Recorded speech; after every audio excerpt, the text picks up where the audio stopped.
Hi, it's Xanthe here. I thought I might just do a little rundown. I've just written some notes here just to try and stay on track.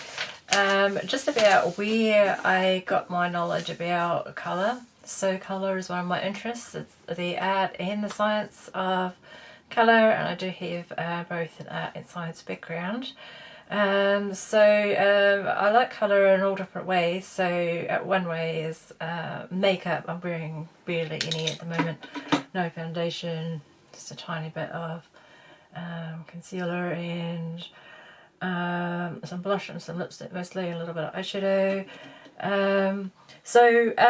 Anyway, I've put down basically three main sources. One is formal education, there's employment in different areas, and hobbies. So I can pretty much info dump about lots of things about facts, about colours. And for me, it's not just a theory, it's actually the practical. The practical matters more when it comes down to it. There are theories in science which are open to be disproven, but some people are spouting things as fact when it's not. Now take care if you look things up that are AI and artificial intelligence based, because they work like a garbage in, garbage out kind of model, so you kind of need to fact check. So there's a lot of information out there. Unfortunately, a lot of it's really bad information. So formal education, I remember it can be even just enjoying painting on the easel with the little pots of paints and the little mini easel. I remember going to primary school and being a very, very young age ordering books from the book club that had to do with science, you know, reflections and a little mirror and what happens and whatever. Just thinking about primary school, just to do with, I like doing, we did lots of arts and crafts type things at primary school back in the day, those days, so that's back in the 70s and the 80s in New Zealand. So I enjoyed doing those sorts of activities. There's more value in the arts back in those days before, you know, tech came in. Anyway, going on to intermediate school, I remember doing things like chromatography. They just use ink pens and solvents and split colours out. And a disc, I think it's called Newton's disc, you put colours all around it and you spin it on the end of a pencil and it looks sort of white or light grey. So those kind of things are interesting to me. So it's way back in the 80s. So then I went to high school. I studied art as an elective subject for 3 years, along with all the other subjects, including, you know, the core subjects like science, maths and English, etc. I didn't continue for the further 2 years with art because basically I found the teacher super critical and it really put me off. So I didn't do super well in art. I only got a B, whereas I got A's in like science, etc. Anyway, we did painting, dyes, I tried out pastels, tried all sorts of things though, but I just didn't really understand what they wanted from the curriculum. And so anyway, moving on, I ended up doing evening classes, which I forgot to note down, which I might pick up later. But basically, I would keep revisiting painting though, because I found it, I don't know, very calming for me. So help with my mental health. I've got diagnosis of some severe mental health disorders, bipolar disorder and a trauma one, post-traumatic stress disorder is my primary diagnosis. So art is very therapeutic for me. It's a coping thing for me and a form of expression, because I actually didn't speak as a young child most of the time, so especially when I've been going to school. So I had what was called selective mutism. Anyway, so I do have trouble even trying to express myself, you know, with words. I find it generally the easiest way was just visually to express myself, you know, like art, etc. But working on, you know, writing, I'm a bit more coherent, if that makes sense. But I try to do the videos anyway. Sometimes it's just a different aspect of expressing oneself. So let's come back to my notes. So I'll change into there. At school, I do chemistry as my kind of the senior level, and I particularly enjoyed chemical reactions, and you get all these different colours with all these different solutions, and flame tests and all these different colours. It all comes down, colour all comes down to the chemical structure of matter. The physicists get all of the glory when it comes to talking about colour, but it actually comes down to the chemistry as well. So anyway, I ended up doing a chemistry degree, and I'm specialising in analytical chemistry because I was also very curious about what's in things. So I have a kind of like a hybrid analytical creative mind.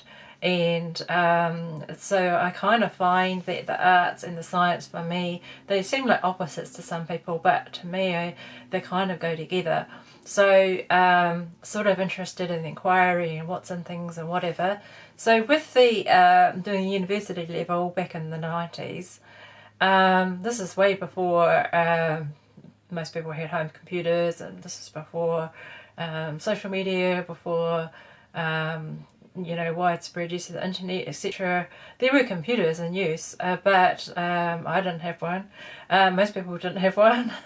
You use them, at university for certain things, but they were kind of pretty basic. There was still very sophisticated instrumentation being developed, though, in use in laboratories to test for things that you couldn't see, like chemicals that you couldn't really see in things, and so, really tiny amounts of chemicals, so analytical laboratories. And I was a little bit disappointed at first because the instruments did it all for you, but there's still a lot of theory about that.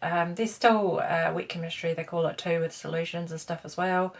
One fun thing I remember from university was taking some jelly beans, you take the dye out of them and put them in Dyson wool with them. So I thought that was kind of fun. So we had all the little beakers with all the little different colours and whatever, with their little Bunsen burner and whatever.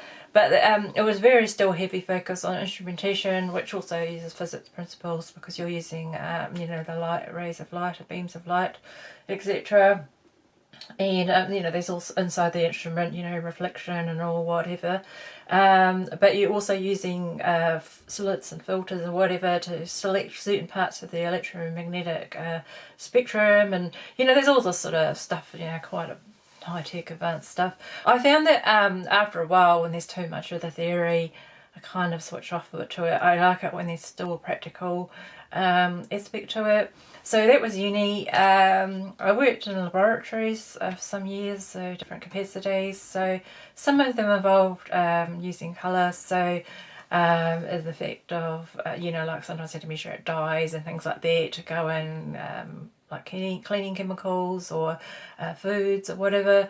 So kind of in that respect, and also using, some of them use the instrumentation to, which again, in wet chemistries we have all these, I'd make all these different coloured solutions because of the chemical reaction involved, and then it was a matter of using the instrumentation. So depending on how concentrated the colour was within a certain range, you could measure the concentration of whatever you're looking for in there, phosphates or whatever. So that's that was an aspect of it. And so I worked in laboratories. Later on, I got a bit bored with that and decided to, because it's a lot of repetitive work, I decided to do a teaching diploma, graduate teaching diploma. People were telling me, oh, it's only 1 year's training, you can still use a degree, whatever. I quite enjoyed it that year, generally. I specialised in junior science plus senior chemistry, senior science and junior physics. And it depends on the teacher as well, because one of the papers to do with the physics, it's sort of like physics for non-physicists. The teachers were really good because they weren't all tangled up in all of the maths. They actually were very more interesting and practical about it. Like there was this, this is going off in the colour thing, but I'll just mention this. For instance, with the sound, the frequency, because it's all the same electromagnetic spectrum, but they would use this flame thing in the tube and attach it to this to the sound, and you change the frequency, and you'd have the fire going like a wave. I thought that was really cool. Just as an aside. Anyway, we did things like electronics and all that kind of stuff as well. So the teaching year was actually mostly enjoyable, although I'm way too introverted really for teaching. It was just exhausting, plus my mental health, just didn't cope with it. So I taught for less than a year. But when I did do the teaching again, some of the topics in the curriculum were quite interesting. The kids loved it. One school had all these array boxes, you could use all the different filters, coloured filters, and lenses and all sorts of things to just mixing the colours. So the coloured light, so you could make the colour magenta, etc. using filters or whatever. That was quite fun as well, but overall the teaching just wasn't for me. I got a job later in a publishing studio, would you believe? So this was to do with book publishing. It was very photographic based, but I worked as an assistant in what's called the image library, so basically helping them with the huge library of both sort of like transparency type images plus digital, and that was where I learnt more about photography. I was always kind of a little bit interested in photography and took reasonably good pictures, but I kind of learned from, because working with professional photographers, professional graphic designers, I learned some skills in Photoshop. And sometimes one of the they sort of did that because I wanted to be extended a little bit, so one of the graphic designers would come during the lunchtime and teach me how to use Photoshop more, and all of that. So but otherwise their company kind of went into liquidation, just with a whole lot of stuff happening with the publishing industry. Anyway, but I still have the skills that I learnt from them that I still use today. So so that was kind of some of the employment areas. Let's go into the hobbies. So some of my hobbies to do with colour include colour analysis, even though I'm very cynical about aspects of it, makeup, but mainly art, especially painting, and photography, hobby photography. I actually, with my hobby photography, just out of interest, entered a few photo competitions. I've actually achieved some highly commended levels. So in those competitions, that was like below silver, so then it would go silver and gold as the next levels. So it's still recognising very high level of skill and understanding about photography. Some of my photography skills are actually gained from just YouTube. So some pro photographers have been very generous sharing their knowledge. I've learned quite a lot of stuff from that, just watching some YouTube videos. And the same with art. There's a lot of artists will share stuff, although I have also had tuition with some professional artists, semi-professional, because of the limitations on my capacity. It's kind of I just do my art kind of as a hobby. I try to do a couple of paintings per month. I do all sorts of different styles. Sometimes it's just sort of playing around. I mean, this one's just a playing around one, but I'm just attending to exhibit it. So, just sometimes I do very detailed stuff, sometimes more abstract stuff, just whatever. So, as far as the colour analysis is concerned, I first heard of it back in the 80s when I was a high school student. I borrowed a book from the library, was really interested in it. Sorry if I'm talking a little bit fast. I'm probably... it goes with the pressure of speech with bipolar, so sometimes I was aware of it and I watched back my video yesterday and I thought, if I'm talking really fast, sometimes it's just goes with that. Anyway, I'm trying my best, so that's why I wrote in this, and also the tangents. So so with the colour analysis, I was kind of interested in that, but I think just like the different, the idea of different palettes, and But what I have come to see, especially with so many people now come trendy again online, is that all this conflicting results, and all these people giving different results and disagreeing with each other and so forth. I've already spoken about that, so I won't rehash it too much. But I do think this it is a bit ridiculous, charging thousands of dollars for courses of supposed colour theory, which is BLA colour theory, and then, you know, customers paying a fortune as well. Anyway, we'll jump the colour analysis. So makeup is just something that is something I enjoy, but not as much as painting. So sometimes I think talking about the makeup is a way to connect with some people, because you know, some people are interested in makeup because it's exactly the same principles as painting. Okay, so let's come back to the painting. So I would take evening classes here and there with other artists who are tutors taking the classes. Sometimes I would have opportunity to have some tuition with some professional artists. So I'd learn different things from each of them, and a lot of it's actually just learning yourself, just experimenting, trying things out, discovery. You know, because people would say, oh, if you mix red plus blue you get purple. You know, you just repeated that from school, but the kind of purple you get's quite muted, kind of brownish. If you want a very violent kind of if you want a very vibrant violet kind of colour, you're going to be using magenta, or you're going to be using violet pigment. You won't get that from using red. So anyway, you know, you learn all these sort of nuances, start to learn more about things like undertone. So the undertone isn't like the colour analysis people falsely saying, which is unscientific, saying that you have a physical layer underneath your skin. That is absolutely rubbish.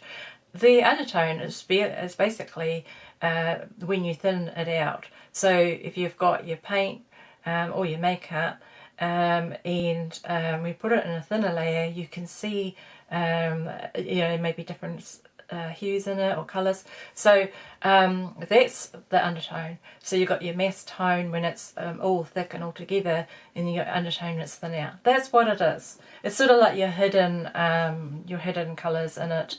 And also the undertone can be revealed when you mix the colours together. So I actually keep some catalogues of different colour mixes, you know, different greens, for example. And when I like to choose a custom palette. It is completely false when people say that you can mix all colours from 3 colours. It's untrue. You can mix a lot of colours, but you can't mix all colours. There's also confusion to do with the mixing of light and mixing of pigments. They are different when people conflate them. When you mix red and blue light together, you get magenta. When you mix red and blue pigments together, you get purple, which is more muted. So they are different. They work in different ways, but they can kind of go together. There is a bit of science around colour theory, but a lot of it's actually developed by artists, really.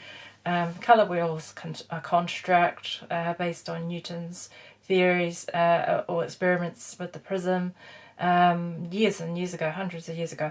Anyway, so I learnt more or started to take more notice of things like colour, temperature of light, with the learning more about hybrid photography, things like white balance, so you know, the cool is more blue and orange, more you know, warm. So some of these ideas, the colour analysis people try to kind of borrow, really, but unfortunately not very successfully. So some of these ideas too with colour analysis, that was originally more the fashion designer people just saying what appealed to them, really, with certain skin tones, not most skin tones. But then, what was I trying to say about that? The colour analysis was actually inspired originally by a painter called Itten and an art tutor. But his colour wheel back in the olden days was very very muted. So since then there are lots of modern pigments invented, and for, you know, like the magentas and the phthalo family, etc., and, you know, like the queticodones, such as like magenta, and the phthalo family, such as those really intense blues and greens, those kind of colours, modern inventions. And so they kind of change things, and then with the light studies we can kind of look at different spacing with the colour wheel, for a more contemporary colour wheel. And then when it comes to the end of the day, it's really just a tool so to you know, use like really kind of practically using for, you know, mainly if you want to like tone and colour down that's too bright. So some of these pigments, these modern ones, are way too bright. But anyway, I think that that's kind of an overview of where my knowledge about colour, which is just one of my interests, comes from. I like the science of it, I like the art of it, it's a bit of both. And I'm quite fascinated just things like how much light temperature, even natural light, can affect perception, can affect the even natural light can affect the perception of colour. And when at the end of the day it's perception. So when people are trying to say this exact hex code of colour will suit you, it's a load of rubbish really, because you're just going to a different lighting condition, it's going to change. So anyway, thanks.